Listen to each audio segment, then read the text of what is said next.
Question number 6, Grant Robertson. Thank you, Mr. Speaker. My question is to the Minister of Finance. Does he stand by his statement that, quote, the government would not be chasing around unemployment numbers 3 months to 3 months? We take a longer-term point of view because that is the realistic one, end quote. If so, how many quarters in a row has unemployment risen?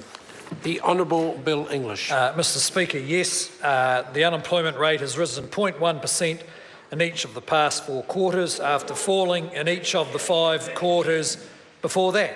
Statistics New Zealand reports that over the past 4 quarters an extra 34,000 people have gone into work and labour force participation rate has remained near record levels and migration into New Zealand remains at record levels. Supplementary question. Supplementary question, Grant Robertson. In light of his focus on the long term, how many New Zealanders are now considered long-term unemployed, i.e. that they have been unemployed for 26 weeks or more?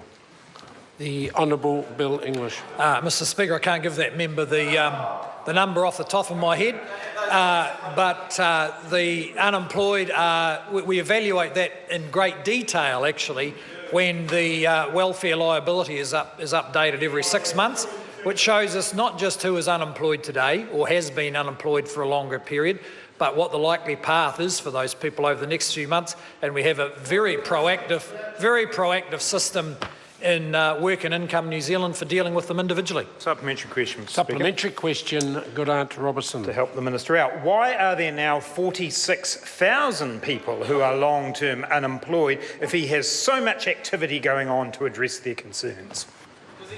The Honourable Bill English. Well, Mr. Speaker, dealing with them one by one is about as precise focus as you can get on them. Of course, that number has gone up a little bit because the economy's been a bit softer and there are record numbers of people showing up to the labour market. As the economy strengthens again, which looks likely, then that number may well come back down again. Supplementary question. Supplementary question, Grant Robertson. Is it correct that the 46,000 long-term unemployed is the highest level since 1999, other than 2 quarters in 2012?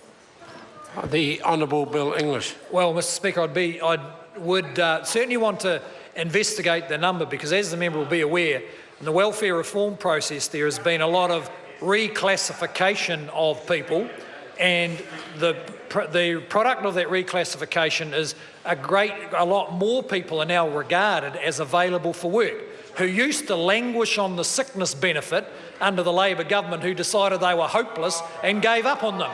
We don't give up on people like that. Even if they can't get a job immediately, we try to help them get ready to get a job. Supplementary question, Mr. Speaker. Supplementary question, Grant Robertson. Given that the Australian economy was recently described as, quote, a basket case with unemployment at 5.9%, why should that description not apply to New Zealand now that we have a higher unemployment rate than Australia?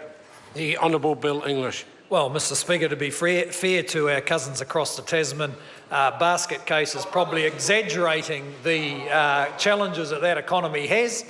Our unemployment rates have been remarkably similar. Our GDP growth rates are pretty similar, even though we're really quite different economies. One measure of it, though, is that for the last 6 months we've had a net inflow of people from Australia for the first time in a generation, which tells you something about what normal Kiwis think are the relative job prospects. Supplementary question, Grant Robertson. Why does he not get up front with New Zealanders about the fact that his policies have led to unemployment rising for 4 consecutive quarters and more New Zealanders spending longer out of work, and that for all of the glossy business growth agenda, none of his policies are working? The Honourable Bill English. Well, Mr. Speaker, normal New Zealanders have been listening to that member say that alongside the manufacturing crisis, and they're not actually taking any notice of the ongoing negativity about the economy. The fact is that the economy's had a significant shock from the sharp reduction in dairy prices, and it's actually handling it pretty well. And we expect that as the economy strengthens, the employment numbers will gradually, and I might say slower than we would like, will gradually improve. Question number 7.